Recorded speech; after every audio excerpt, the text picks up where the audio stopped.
This episode and others like it are made possible by the generous support of my patrons on Patreon. If you'd like to help me produce more content like this, consider becoming a patron at patreon.com/secondthought. Well, folks, the stage is set. And the stakes, well, they're high. The presidency and the future direction of the country on the line tonight.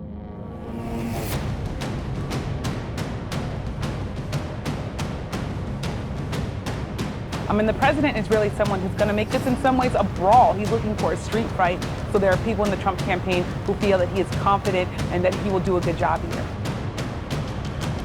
The Biden camp has had a more traditional preparation. In some ways, Judy, you could say Joe Biden has prepared for this moment since 1987, the first time he ran for president.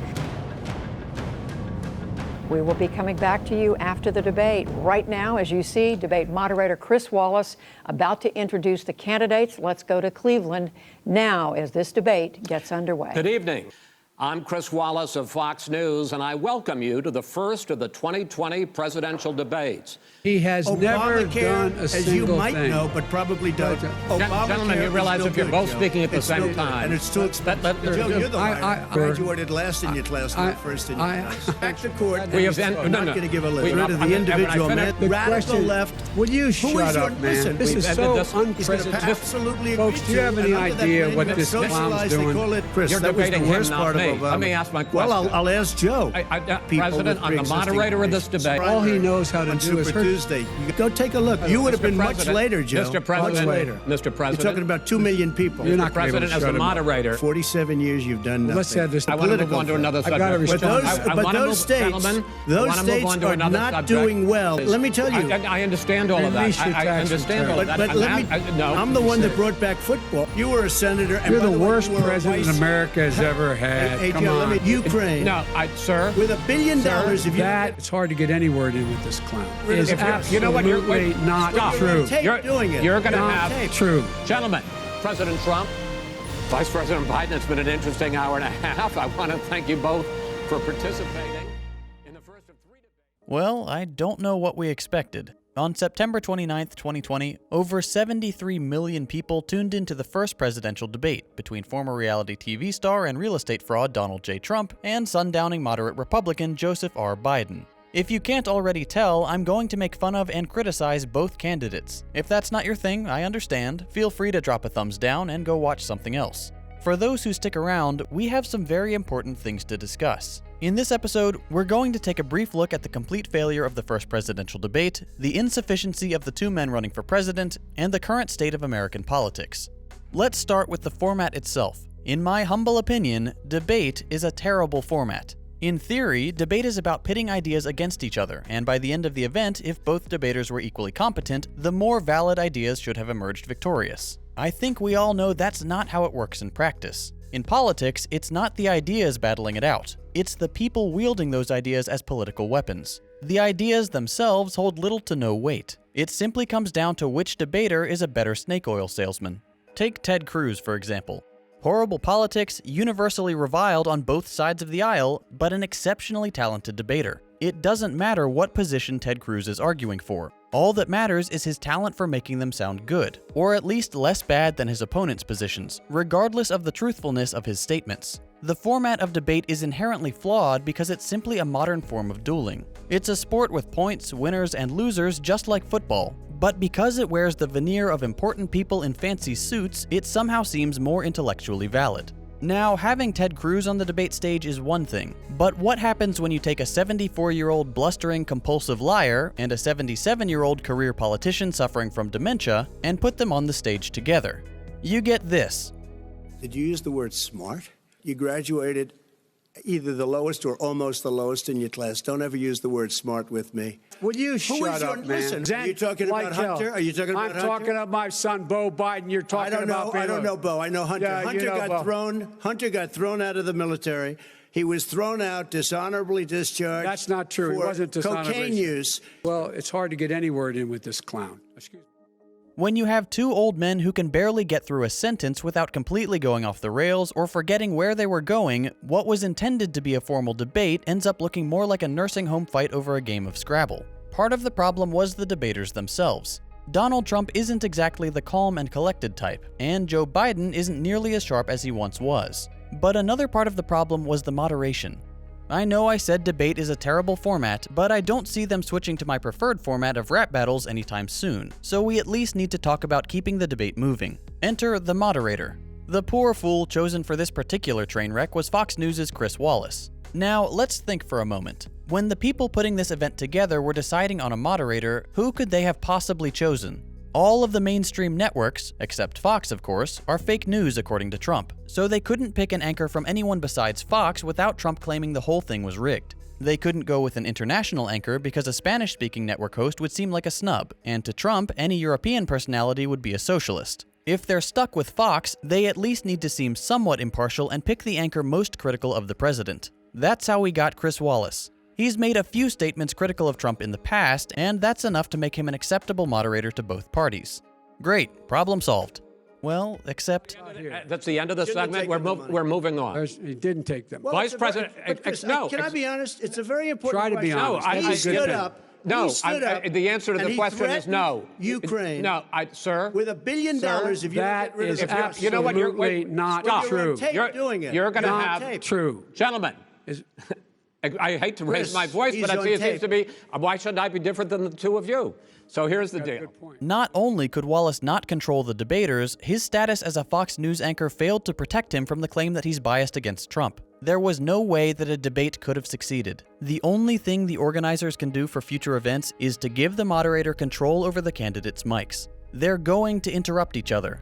As we saw in this debate, Trump is entirely incapable of keeping his mouth shut, and Biden was guilty of cutting in every once in a while too. By giving the moderator the ability to mute the person not speaking, we'd at least get uninterrupted sentences. Whether those sentences are truthful or make any sense is another matter entirely. Let's talk very briefly about truthfulness. Both candidates told outright lies during the debate. Look, I get it. You have to make yourself look good and make the other person look bad. I've already gone over my problems with debate as a format. But if we can't get a reasonable amount of truthful information out of either candidate, what is the point of listening to them speak at all? If they're just going to lie or bend the truth to the point of breaking, why even have the debates? I'll give you a hint. According to a pre-debate poll, only 6% of people were planning on watching it because they hadn't yet decided how they're going to vote. If 94% of people watching the event have already made up their minds, the debate isn't for education. It's a sports game. The first big red versus blue slugfest of the election cycle. The vast majority of people tuned in because they wanted to see their guy beat up the other guy. American voters care less and less about truthfulness with each passing year. The Republicans expect Trump to lie just to get under Biden's skin, and they love it. That makes him smart. The Democrats expect Biden to bend the truth to compete with Trump and make him look bad. That makes Biden tactical, and he's only doing it until Trump is out of office, of course. Call me old-fashioned, but I think lying to the American people about things as simple as your own policy should be disqualifying. I'm not going to waste time outlining all the lies that were told during the debate. There are plenty of fact checks out there if you want to find them. But we have more important things to talk about. We're going to get to the main point soon, but we do need to address a recurring problem with the Trump administration. Over the last few years, the president has retweeted white supremacists, often failed to condemn hate groups, has emboldened his most violent supporters, and in this first presidential debate, he did it again. But are you willing tonight to condemn white supremacists and militia groups and to say that they need to stand down and not add to the violence in a number of these cities, as we saw in Kenosha and as we've seen in Portland? Sure, are you I'm prepared willing to do specifically that, but do it? Well, I go would ahead, say, sir. I would say almost everything I see is from the left wing, not from the right wing. So what are you saying? I'm willing to do anything. I want to see peace. Then do it, sir. Say it. Do it. Say it. Do you want to call them? What do you want to call them? Give me a name. Give me a White name. supremacists and Who would white you like me to condemn? White supremacists and right Proud militia. Boys, stand back and stand by. But Stand back and stand by. Try to spin it however you want. Stand by is pretty universally understood as wait till I give the signal. A lot of people make the mistake of thinking Trump is stupid. Yes, he's thin-skinned, obnoxious, and ignorant in some regards. But he's not stupid. He knows what he's doing. How he handled the request to condemn white supremacist groups was actually quite savvy. Trump knows he can't outright condemn white supremacists. They're a large portion of his base, and anyone who says otherwise is not being honest. By pretending he didn't know who the Proud Boys were and adding stand by to his stand back, Trump managed to send the exact opposite message to the one the moderator had requested. If you don't believe me, just look around the internet. Right-wing militia members and Proud Boys were ecstatic. They got the message loud and clear. The group added the words to their website and Telegram logo and posted hundreds of messages affirming they're at Trump's beck and call. The order to stand back and stand by was bad enough, but the real concern is what the president said after. But I'll tell you what, somebody's got to do something about Antifa and the left, because this is not a right-wing problem. This is a left-wing. This is a left-wing problem. By following up his stand-by order with "someone has to do something," the president has managed to broadcast to his more violent supporters that he expects them to incite or worsen conflicts with other groups, particularly Antifa, which no one seems to understand is not an organized entity. Not only is Trump's wording dangerous, even if you think it was unintentional, it's also blatantly false. The president claimed that almost all of the violence is left-wing, and that it's not a right-wing problem. Here's the thing.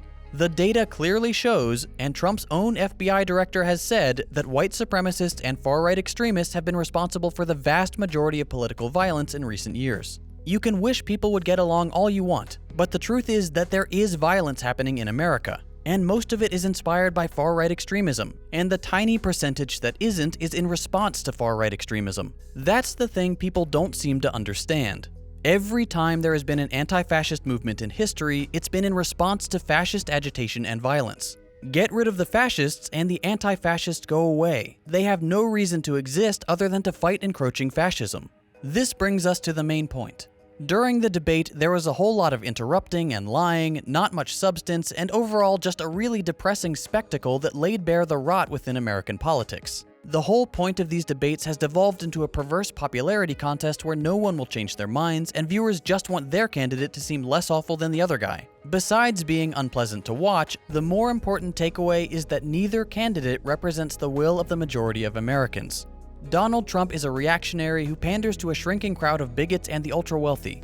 Joe Biden shouldn't even be considered a Democrat, trying harder to win over the mythical moderate Republican voter than the progressive wing of his own party, which is quickly becoming the largest Democratic voter base. 88% of Democrats support Medicare for all, 85% support a wealth tax and a Green New Deal, 75% support student loan cancellation.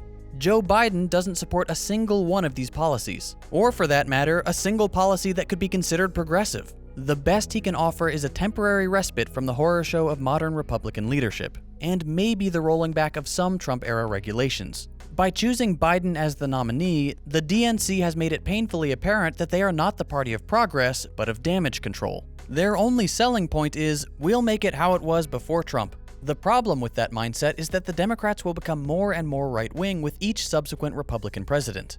By trying and failing to claw back some perceived sense of normalcy, they allow Republicans to set the pace. They'll surge ahead with their increasingly far-right goals with each administration, and the Democrats will just try to get back to a vision of the good old days that never existed in the first place, being forced to run less and less progressive candidates so that they can be the, quote, moderate option. This will continue until we have an ultra-nationalist Republican Party, and the Democrats have been dragged so far to the right that we no longer have any left-wing electoral opposition. Some would argue that we've already reached that point, and that may be the case. Regardless, the problem is clear. The American people are not represented by either party. No amount of presidential debate can disguise the fact that this nation is floundering. In fact, if the first debate is anything to go by, it just makes our decline more apparent. Other nations look on with pity and fear. We're still the most powerful country on Earth. What happens when the US starts to lash out, trying anything to find a foreign enemy to unify the country and get Americans back on board? I think it's too late for that. Donald Trump and Joe Biden represent the complete failure of the electoral system, and Americans are beginning to realize that we've been offered a raw deal. I mentioned at the beginning of this video that this kind of content is supported by my patrons on Patreon. This type of video, while very important, is something that sponsors won't touch. In order to pay the bills and keep this channel running, I rely on AdSense revenue, sponsors, and donations from generous viewers. By producing explicitly anti-capitalist content, I lose out on both sponsors and AdSense. If you enjoy the kind of videos I'm producing and you're able to chip in even $1 a month, I would greatly appreciate the support. You can find my Patreon page and join our growing Discord server at patreon.com/secondthought. If you enjoyed this video, consider dropping a like. If you hated it, a thumbs down. You can check out my previous episodes by clicking the links on your screen. Thanks for watching, and I'll see you next week.